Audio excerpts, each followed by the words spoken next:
The evening air felt thick as I stepped into the house, weary from a grueling day at work. Any hope for a peaceful night vanished, replaced by an oppressive silence. As I passed the small office, I froze, my heart pounding. There, at my desk, was Ethan. His face was tense, and scattered across the table were my personal documents, bank statements, savings records, even a journal where I'd lovingly mapped out our baby's future. "What are you doing?" I demanded, stepping inside. My voice shook with anger and disbelief. Ethan looked up, his expression chillingly unapologetic. "Just making sure everything's in order," he replied with infuriating calm. "With the baby on the way, we need to be prepared." My hands clenched at my sides. "You went through my things without asking." My voice rose, edged with rage. "You had no right." His calm facade cracked, and he stood up, his eyes narrowing. "Jessica, our finances are shared," he said coldly. "I have a right to know what's going on, especially when you're acting like money grows on trees." Confusion quickly turned to dread. "What are you talking about?" I demanded, my voice rising. "I've been saving every penny for our baby's future. What could possibly justify this invasion of privacy?" Ethan took a step closer, his gaze icy. "I'm $100,000 in debt, Jessica. Gambling debt. I need that $50,000 you've been hiding away.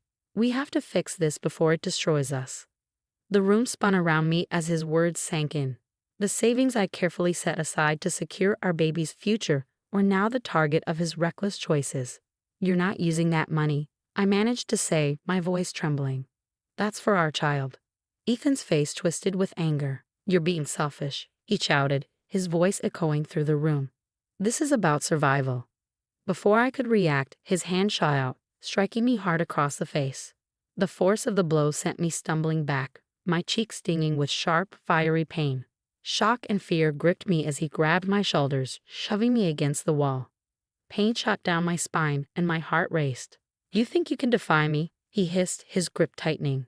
"I've sacrificed for this family, and you act like some spoiled little girl." Tears blurred my vision, but I held my ground, my voice barely a whisper. "You can't do this to me," I said, desperation breaking through.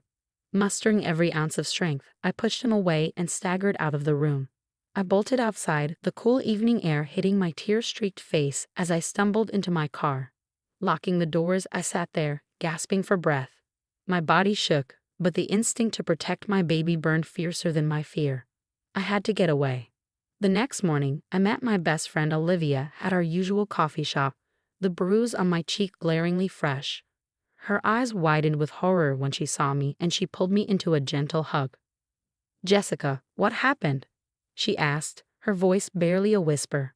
Taking a shaky breath, I told her everything: Ethan's secret gambling debt, his plan to steal my $50,000 savings, and how he had crossed a line I could never forgive. When I finished speaking, Olivia's face grew hard with anger. "You have to leave," she said, her voice steady and firm. "You and your baby deserve to be safe. You can't stay with him." Her words pierced through my fog of fear, and I nodded, tears welling up. "I know," I whispered, "but I don't know where to go." Reaching across the table, Olivia squeezed my hand. "We'll figure it out," she promised. "But first, you need legal protection. We have to get you a lawyer." A few days later, Olivia drove me to meet Alex, a respected family attorney. His office was warm and inviting, sunlight streaming through large windows. I needed that feeling of safety more than ever. Alex greeted me with a kind smile, but as I shared my story, his expression turned serious. I described the emotional abuse, Ethan's gambling debt, and the physical violence. My voice trembled, but I forced myself to stay strong for my baby. "You're incredibly brave," Alex said gently, "but you need to be prepared. If you fight for your rights, Ethan might retaliate. We'll need solid evidence of everything." Olivia leaned forward. "Jessica's been saving texts, photos, and journal entries for months. We can get whatever you need." Alex nodded, his expression resolute. "Good. We'll start by securing a protective order and making sure Ethan can't touch that $50,000. We'll also need proof of his gambling debts and financial recklessness." Hope sparked in my chest. With Olivia and Alex by my side, I felt a flicker of strength. The days blurred into nights as Olivia and I worked late, gathering every piece of evidence we could find. We documented text messages where Ethan belittled and manipulated me, photographed the bruise on my cheek, and found records of his gambling debts. Each piece felt like a weapon in my fight to protect my baby. One evening, I sat at my parents' house, my hands trembling as I finally shared everything with them. They'd suspected something was wrong but hadn't known the full extent. My father's jaw clenched in anger, but he took my hand gently. "You're stronger than you think, Jessica," he said, his voice steady. "We're here for you." Their support filled me with renewed courage. I wasn't just fighting for myself, I was fighting for my baby's future. The day of the court hearing arrived, and the courthouse felt cold and intimidating. I walked in with Olivia and Alex at my side. Ethan was already there, sitting with his lawyer, his expression hard. His mother sat beside him, her glare full of disdain. The judge called us forward, and Alex presented our case with calm precision, detailing Ethan's emotional abuse, his hidden gambling debt of $100,000, and the physical violence I had endured. He emphasized that my $50,000 was for our baby's future, not to cover Ethan's reckless decisions. When it was my turn, I took the stand. My hands trembled, but I kept my voice strong. "I married Ethan because I loved him," I began, "but his choices put us all in danger. He hid his gambling addiction, and when I tried to protect my baby, he hurt me. I can't let my child grow up in a home filled with fear." Ethan's lawyer tried to paint me as overly emotional, claiming Ethan's actions were due to stress. But the judge listened closely, her eyes narrowing at their arguments. She asked pointed questions about Ethan's debts and behavior, making it clear she wasn't buying his excuses. During a recess, Alex leaned over to me. "You're doing great, Jessica," he whispered.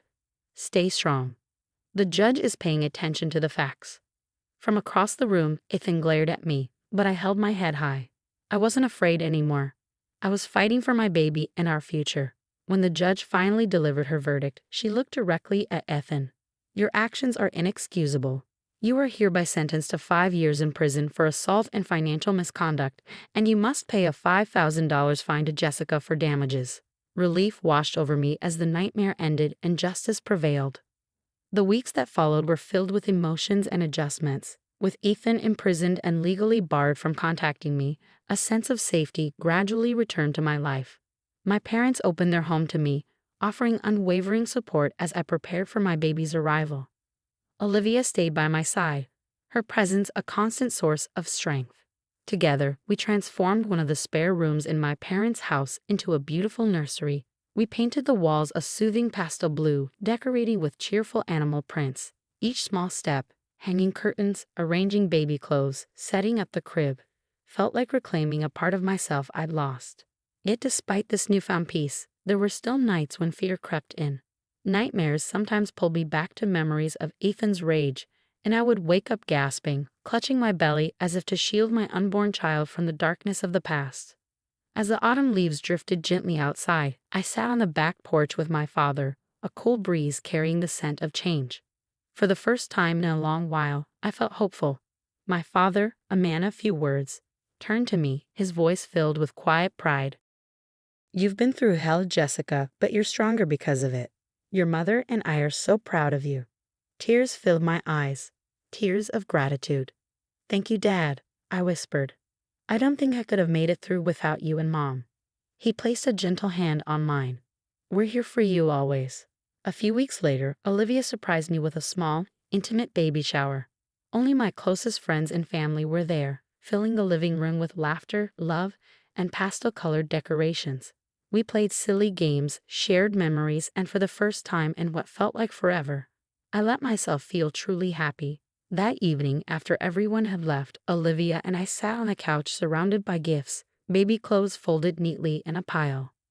"You've come so far, Jess," Olivia said, her voice soft. "I'm so proud of you."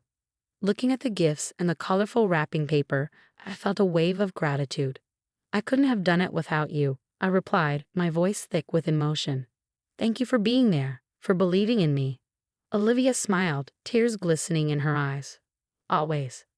As my due date approached, I spent more time in the nursery, imagining the future I'd share with my daughter. One afternoon, as sunlight streamed through the curtains, I sat in the rocking chair, my hand resting on my belly. "Little one," I whispered, "you're going to grow up in a home filled with love." You'll never have to know fear. I promise. The day finally came when I went into labor. It was a whirlwind of pain, nerves, and excitement, but I was surrounded by the people I loved most. My parents held my hands, and Olivia never left my side. Hours later, I held my daughter, Charlotte, in my arms for the first time. Her tiny eyes blinked up at me, and the world seemed to stand still. Tears streamed down my face as I whispered, "You're safe, my love." We're both safe now. The weeks after Charlotte's birth were filled with sleepless nights and tender moments. My parents helped with feedings and late-night diaper changes, and Olivia visited often, bringing meals and laughter. The love that surrounded Charlotte and me was overwhelming, a reminder that we'd both found a new beginning. One afternoon, as I rocked Charlotte in the nursery, the sunlight cast a warm glow on the walls. I thought about how far we had come. The pain of the past had left scars, but they were reminders of the strength I'd discovered within myself. I had fought for freedom, for safety, and for the chance to give my daughter a life filled with love and joy. Healing was not a straight line, but every day was a step forward. And with Charlotte in my arms, I knew our future was brighter than I'd ever imagined. Thank you for following our journey. If this story resonated with you, please give it a like to show your support. We'd love to hear from you, so feel free to share your thoughts in the comments below.